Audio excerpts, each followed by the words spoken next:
Looks can be deceiving. I know I look mean. I get it. We call it the Berkey mean gene in my family. Unfortunately, it applies not just to how we look, but how we act. I did a Zoom chat with my parents last week, and my father was a Mongol, the Mongols motorcycle club, and I was wearing this. And when he came on and he was able to see me, he went, "Holy shit!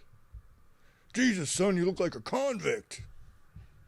And when your ex-biker gang sergeant-at-arms father tells you you look like a convict, you need to evaluate your beauty routine. But it's an illusion. Looks can be deceiving. It's true of me. I'm a gentle guy. It's true of EFT. It looks silly. Seems ridiculous to hit yourself in the face and expect that you're going to feel better, but it works.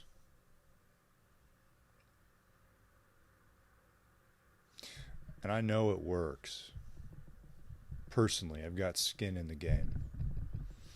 Because I have, let me run down my diagnoses for you. Some of you have been asking me, oh, you're this, coach, and you've got all these cool techniques and you've got a good life. That's why you're doing better.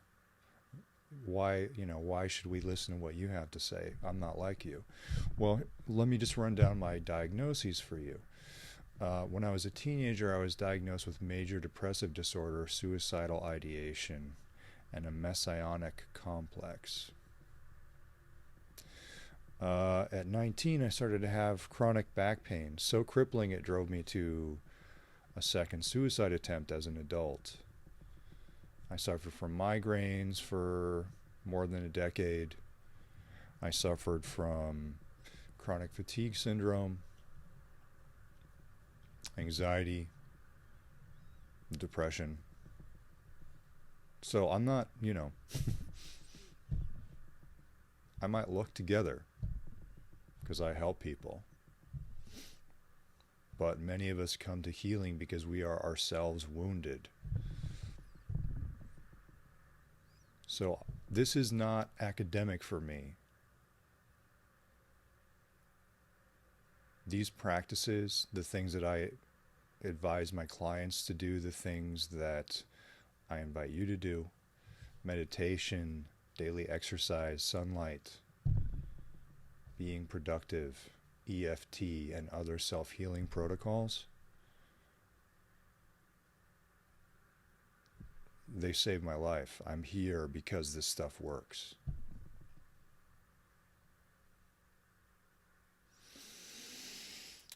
Now, that's a very serious introduction. I apologize. I haven't had my coffee. I'm not thinking clearly. Please forgive that little stunt. I'm gesturing behind me because clearly that's where it is, not on my desk. But what I really wanted to tap with you about today was I had a bad dream. It wasn't really a bad dream. It was a pleasant dream. My grandparents, who both passed away, visited me in the dream.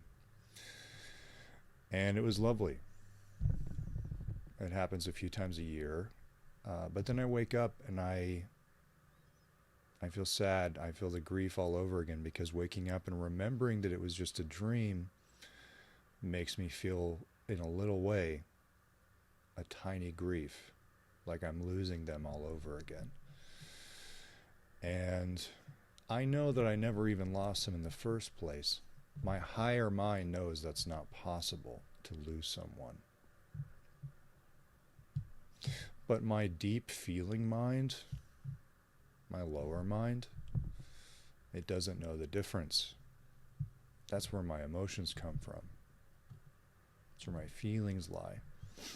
Memory, feeling, symbol, metaphor. Feelings in the body as well as emotional feelings. That is all the domain of the unconscious. And it doesn't know that it was just a dream. It doesn't know that I lost these two people a long time ago. It feels like now. So in this video, we're going to be tapping on getting rid of the bad feelings, letting go of that like vestigial, that residual emotion from a dream. Some of you may not remember your dreams. You're lucky. But also, you're missing out. So let's tap on that. So first, I'm just going to affirm I'm going to take full responsibility for my health and well-being.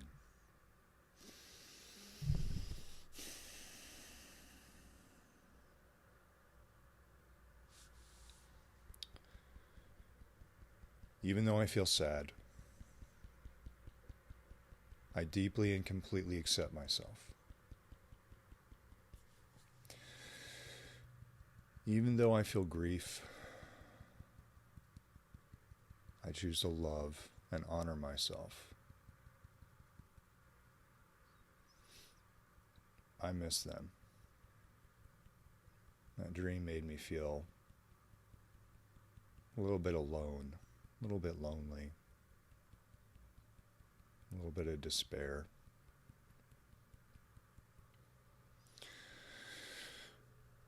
But I got to visit with them in my dream.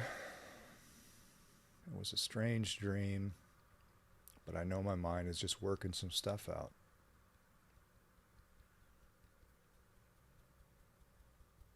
And these feelings are normal reactions.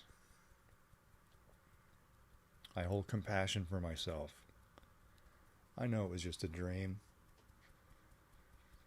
but the feelings are real.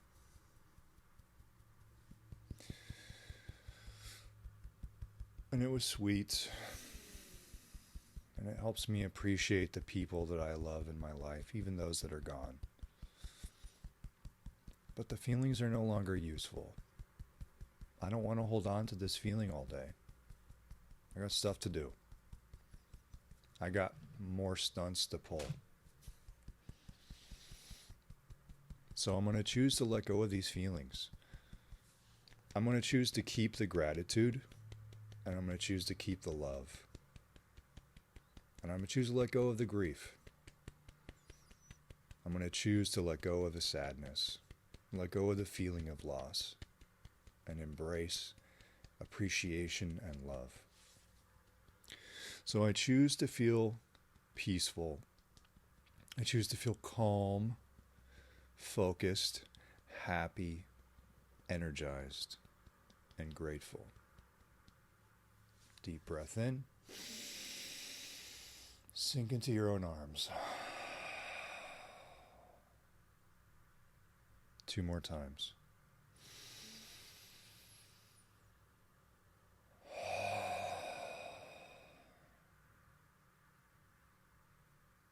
One more time.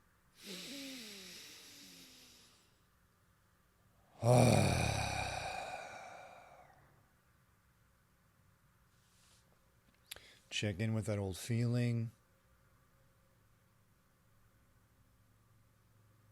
Went from like a 6 to a 1. If I want it down to a 0, I can keep going. I can keep tapping on what comes up as I strip away these layers. I might be present to something else underneath this. So right now, if I check in, I'm like, okay. This kind of reminds me of a memory of when I was a kid and my grandparents were alive and being in trouble for something I did to my brother, Berkey Mean Gene, which makes no sense. Why would that memory come up? And this, by the way, this is what we do. Something comes up, a feeling, a memory, a thought. It makes no sense. We shove it down. But it doesn't go away. It goes into our mental, emotional storage tank. And it festers. And it interacts with all the other things down there. And it builds pressure. Gets stronger and stronger. Until one day, and that explosion looks like a powerful experience of negative emotion. Anxiety, depression, anger. So it's okay that it doesn't make sense. The stuff when it comes up, when it doesn't make sense in my practice, I go, yes! because that's our sign that it's actually the deep unconscious stuff. The conscious mind, this personality, guys, this is the tiniest shred of what you are. The logical mind, the thinking mind. You think that's you? That's this much of you. There's this huge, vast ocean, and that logical mind is a thimble. So when things come up, they don't make sense, good. It means they're real. But the relationship between the logical mind and the unconscious mind, it should be one of loving redirection. We can't always spend all day feeling a certain thing. Our deep feeling mind wants to feel that thing.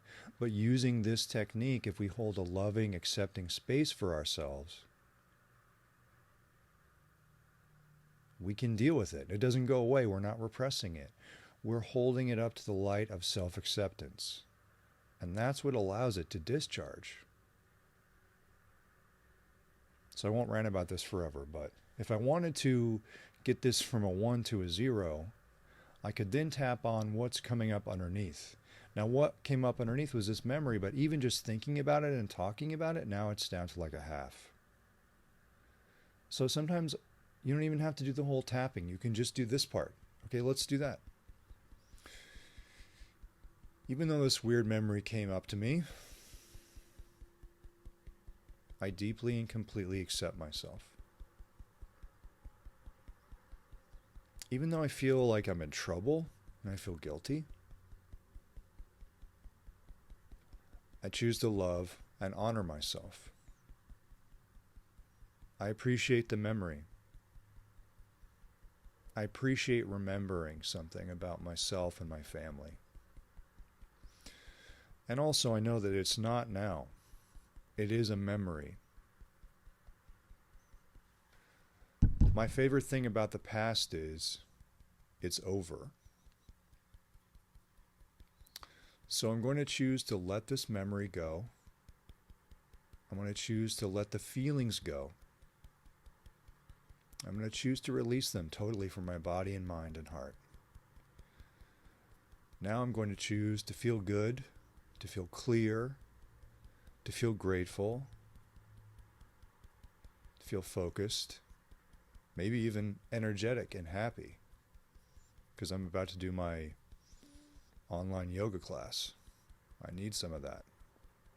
So I appreciate the memory and I appreciate the feelings. And I'm choosing to let them go. I'm choosing to feel calm, focused, energetic, and happy.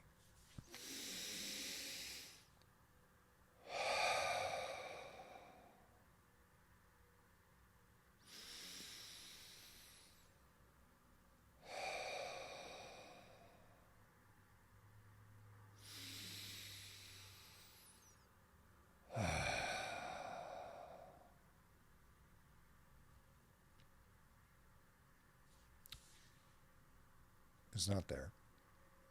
I feel deeply in touch with my heart. I feel in touch with my humanity. You know, we love and we lose and we experience joy and experience sorrow. I experience that. But that's part of the richness of what this thing is, this life. That's not a problem. It fills my heart up. But that old stuff is not there. So thank you for indulging my silliness today and for listening to me about my dream. Take good care of yourself. Take care of your families, the people that you love. And I'll see you on the next video. Don't forget to subscribe. And don't forget to leave me comments. Look, see, this is Berkey Mean Gene telling you what to do. Let me know what you're dealing with. If you're not a client, I'm not in communication with you, there's something happening in your life that you would like a video for, please tell me. I'd be so happy to make one for you and we can tap together. So let me know. Shoot me a comment on one of these videos, subscribe, send me an email on my website, quantumtransformation.coach. Let's keep this communication going. You know, this is really enriched my sense of purpose and my practice and just my life.